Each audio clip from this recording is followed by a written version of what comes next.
Mes chers collègues, combien de temps encore les femmes atteintes d'endométriose devraient attendre en moyenne 7 ans avant d'obtenir un diagnostic médical? Combien de rendez-vous à s'entendre dire que c'est dans la tête, que les règles, ça fait mal, qu'il n'y a rien d'anormal à souffrir d'un rapport sexuel, un Doliprane et ça passe. Et de rentrer chez elle sans aucun suivi médical, sans accompagnement pour accélérer le diagnostic, par manque de formation, d'accès à des parcours de soins structurés, organisés sur tout le territoire. Combien de temps encore allons-nous expliquer aux adolescentes que souffrir en silence, c'est normal quand on est une femme? Alors que personne ne compte ici, ni nulle part d'ailleurs, sur le Rassemblement national pour apporter des réponses aux légitimes besoins des femmes pour s'émanciper. Nous sommes là devant ce qui s'appelle un écran de fumée.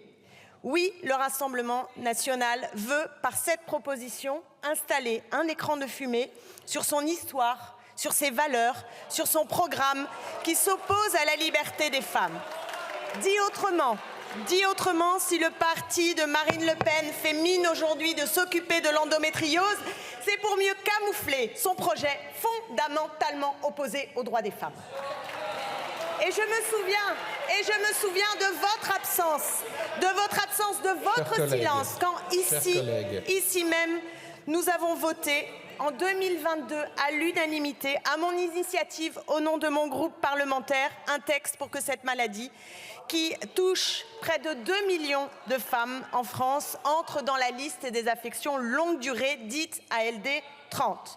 Le Rassemblement national, c'est le refus d'inscrire l'IVG dans la Constitution et d'allonger le délai de 12 à 14 semaines.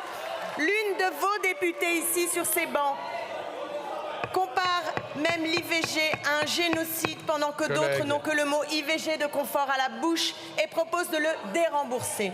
Le Rassemblement national, c'est le refus de condamner la Pologne qui a rendu le droit à l'avortement quasiment inaccessible. Ce que veut le Rassemblement national, c'est la fin du ministère dédié aux droits des femmes, le salaire maternel, ou la fin de la Madame PMA Autain a encore 2 minutes 30, 2 minutes 25, elle va les utiliser. Allez-y, Madame Autain. Vous avez vos 2 minutes 25, vous pouvez continuer. Je sais, ça vous dérange qu'on vous rappelle tout cela.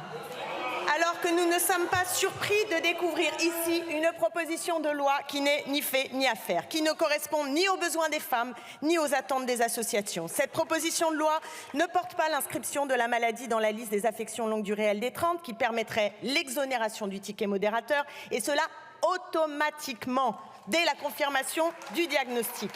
Le procédé légistique en est une très mauvaise copie de notre proposition à nous, avec la création d'un nouveau statut d'affection longue durée pour l'endométriose, ajouté à l'accès au statut de travailleuse handicapée. C'est même à un moins 10 ans que cette proposition pourrait aboutir en matière d'arrêt de travail.